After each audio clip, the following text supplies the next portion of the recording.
এই চ্যানেলে সম্প্রচারিত সকল খবরই সচেতনতামূলক এবং শিক্ষণীয়, কোনো কিছুই প্রভাবিত নয়। নমস্কার, আপনারা দেখছেন ভিশন প্লাস নিউজ। এই মুহূর্তে আমি পেয়ে গিয়েছি সোমদত্তা ব্যানার্জি, অর্থাৎ মনোস্কোপের ফাউন্ডার সোমদত্তা ব্যানার্জিকে। সোমদত্তা দি, তোমাকে ভিশন প্লাস নিউজে স্বাগত। ধন্যবাদ, থ্যাংক ইউ তোমাদের। আজকে যে প্রোগ্রাম তুমি করলে, সেই প্রোগ্রাম নিয়ে আমাদের ভিশন প্লাস নিউজের দর্শকদের যদি কিছু জানাতে। আজকে আমরা মনোস্কোপের তরফ থেকে একটি অন্যরকম ইভেন্ট করলাম কুঞ্জ কলা মন্দিরে। আমাদের ইভেন্টটার টপিক ছিল resilience to empowerment, journey of a phoenix, যেখানে আমরা অ্যাসিড অ্যাটাক সার্ভাইভারদের নিয়ে কাজ করলাম। এই প্রোগ্রাম করার আগে আমরা অনেক দিন থেকেই এটার জন্য আমরা প্ল্যানিং করেছিলাম এবং আমরা চেয়েছিলাম যে এই ধরনের অ্যাসিড অ্যাটাক ভিকটিম যারা আছেন, যাদেরকে আমাদের সমাজের সামনে তুলে ধরা, তাদের যে জীবন, তাদের যে লড়াই যেটা তারা করছে, সেটা সবার সামনে তুলে ধরা। আমাদের পাশে ছিলেন মনোস্কোপের পাশে Indian psychiatric society West Bengal state branch, সেখান থেকে বিভিন্ন এমিনেন্ট সাইকিয়াট্রিস্ট আজকে এসেছিলেন। তাছাড়াও ছিলেন ব্রেভ সোল ফাউন্ডেশন, যেখান থেকে আমরা বিভিন্ন অ্যাসিড অ্যাটাক সার্ভাইভারদের আমাদের পাশে আজকে পেয়েছিলাম। আমার খুবই ভালো লাগছে যে আমরা খুব সুন্দর করে ছোট্ট করে হলেও এই প্রোগ্রামটি করতে পেরেছি এবং এই যে লড়াইটা, সেটা একদিনের লড়াই নয়। আমরা আজকে তাদের ফেলিসিটেট করলাম, সমাজের সামনে তুলে ধরার চেষ্টা করলাম, কিন্তু আমরা এরপরেও চেষ্টা করব, মনোস্কোপ এবং টিম আমরা চেষ্টা করব তাদের মেন্টাল হেলথের কন্ডিশনটা নিয়ে আরও ভালো করে কাজ করতে, তাদের যে সমস্যাগুলো সেগুলো নিয়ে আলোচনা করে তাদেরকে কিছু কাউন্সেলিং সেশনস দিতে। আর আশা করব যে প্রত্যেকে আপনারা যেরকম আমাদের পাশে আছেন, মনোস্কোপের পাশে আগেও ছিলেন, এখনও আছেন, প্রত্যেকটি দর্শক বন্ধুকে তাই বলবো আমার তরফ থেকে যে মেন্টাল হেলথ, মানসিক সমস্যা, মানসিক স্বাস্থ্যটা ভীষণ ইম্পর্টেন্ট, যেরকম আমাদের শারীরিক সমস্যা হয়। তো এটা নিয়ে কথা বলুন, কথা বলা খুব দরকার। কথা না বললে কিন্তু আমরা কোনো রকমভাবেই কাউকে হেল্প করতে পারবো না। তো আমরা আছি সবসময়, আপনাদের যে কোনো রকম হেল্পে মনোস্কোপকে আপনারা যোগাযোগ করতে পারেন। আমরা বিভিন্ন রকম, আমাদের কাছে ক্লিনিক্যাল সাইকোলজিস্ট এবং রেজিস্টার্ড সাইকোলজিস্টরা আছেন যারা সেশনস দেন, অনলাইন অফলাইন দুটোই আমরা করছি। আশা করি এরপরেও আপনারা আমাদের পাশে থাকবেন। Thank you. আমার মনে হয় যে আজকে যারা এই ধরনের ভিকটিমস আছে তাদের প্রতি তাহলে একটা ন্যায় বিচার, একটা সুবিচার। আমার নাম অপরাজিতা গাঙ্গুলি বোস।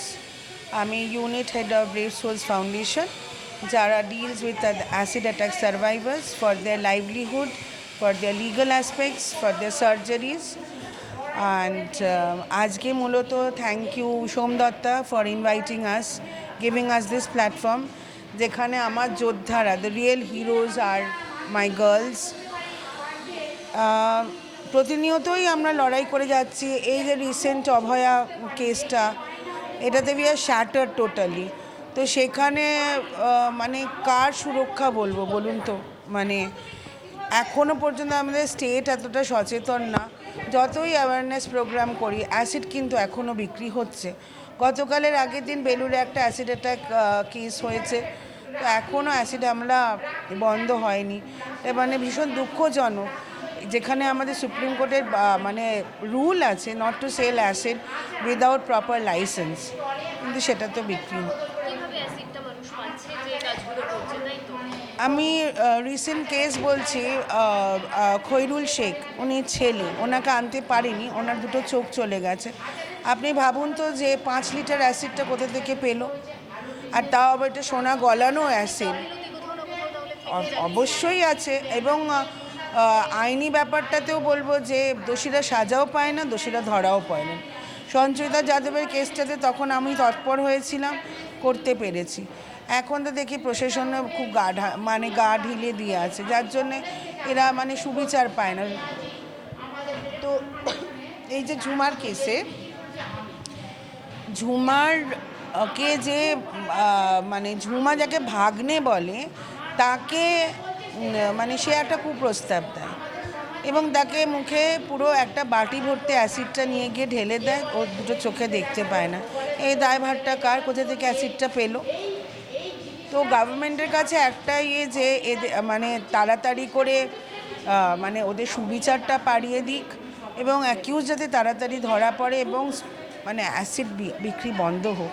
অ্যাসিডের মানে ইনস্টেড অফ অ্যাসিড অনেক কিছুই বিক্রি করা যায়, সেটা বিক্রি হোক, বাট অ্যাসিড বন্ধ হোক।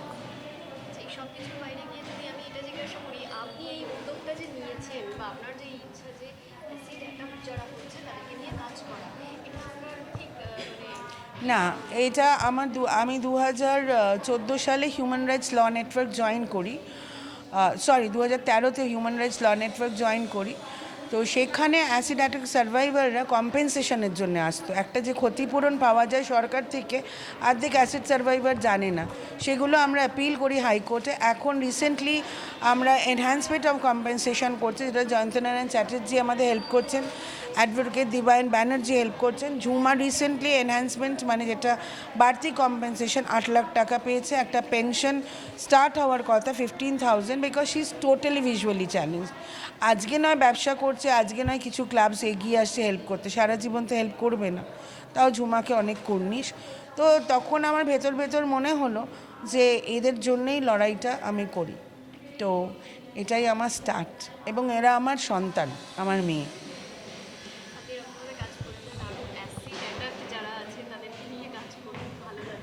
Thank you. আমার নাম কল্পনা দাস। আমি এসছি দেগঙ্গা থেকে।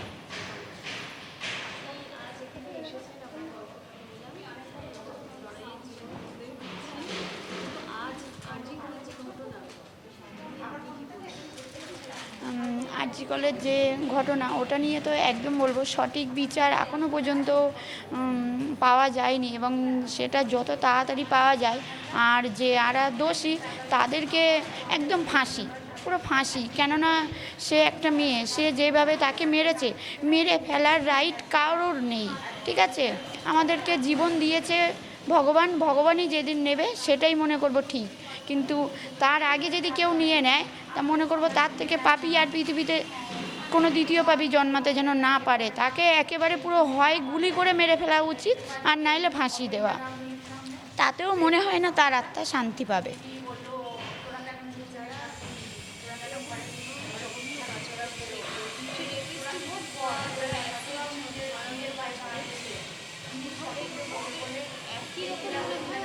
একদম একদম, যারা এই অপরাধী, কাউকে একটাই কথা বললাম যে জীবন নিয়ে নেওয়ার কারোর অধিকার দেয়নি ভগবান।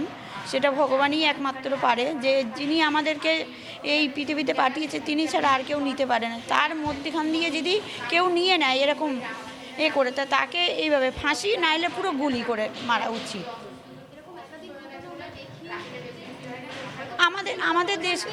আমাদের দেশে কোনো সাজাই নেই। এই দিনের পর দিন রেপ বেড়েই যাচ্ছে।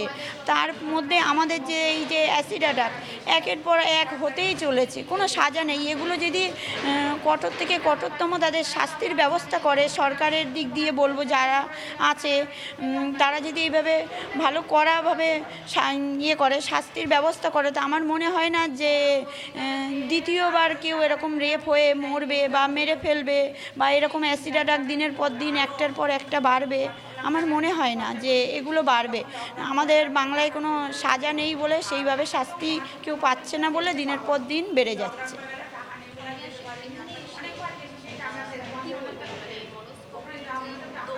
এখানে এসে তো খুবই ভালো লাগলো। আর এই যে মনস্কোপে যে আমরা আসতে পেরেছি, এনাদেরকে অনেক অনেক ধন্যবাদ।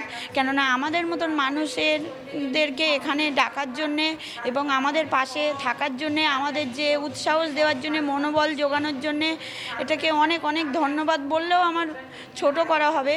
সেটা বলার মতো আমার কোনো আর ভাষা নেই। এরকম মানুষরা যে আমাদের পাশে আছে, এটা আমাদের অনেক অনেক গর্ব এবং অনেক ভালোবাসা।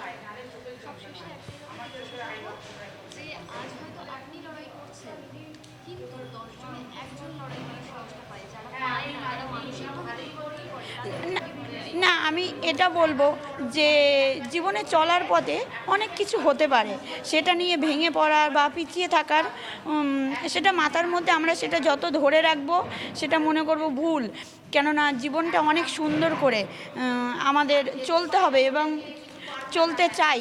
তাই এটুকুই মনে করব যে সামনের দিনগুলো এগিয়ে যাওয়া আর লড়াই করার শক্তি আমাদের মতো যারা আছে এবং যারা রেপ হচ্ছে, যাদের কোনো হচ্ছে, তারা যেন কোনো দিন পিছনে না হটে, সামনে এগিয়ে।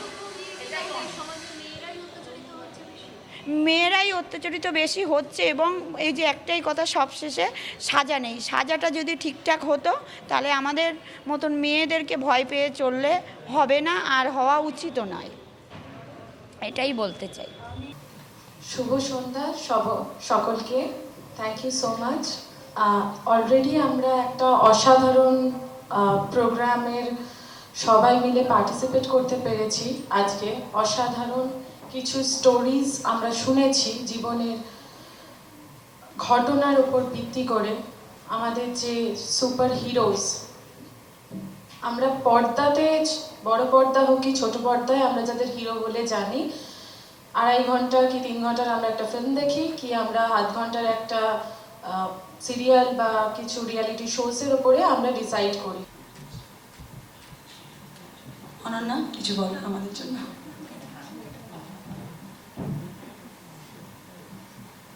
So thank you Somdatta, thank you মনস্কো এই ধরনের একটা প্রোগ্রাম করার জন্য। আমি এখানে অনেকে অনেক কিছু বলেছেন, অলরেডি বলেছেন কিভাবে কি করা যায়, কতদূর কি করা যায়। আমি একটা ছোট্ট হিস্ট্রি শেয়ার করছি, আমার এক্সপিরিয়েন্স শেয়ার করছি। এটা প্রায় 2017-এর কথা। তখন চাইল্ড ওয়েলফেয়ার কমিটিতে আছি, একটা পার্টিকুলার ডিস্ট্রিক্টে আছি, এবং চাইল্ড ওয়েলফেয়ার কমিটির একটা বিশেষত্ব হলো তারা যারা আমরা থাকি সেখানে কাজ করি, যখন একসাথে বসছি, it's a bench of first class magistrate power holder. একটা কথা আমাকে খুব ভাবাচ্ছে, সেটা মেয়েদের উপর অ্যাসিড ছোড়া হোক বা ব্রুটাল রেপ হোক, যে আমাদের আইন তো এত শক্ত হয়ে গেছে মহিলাদের ব্যাপারে, প্রচুর ল আছে, তাহলে এই ব্রুটালিটিগুলো কমছে না কেন, হচ্ছে কেন? মৃত্যুদণ্ড অবধি আছে কিন্তু রেপের জন্য, তবুও হচ্ছে।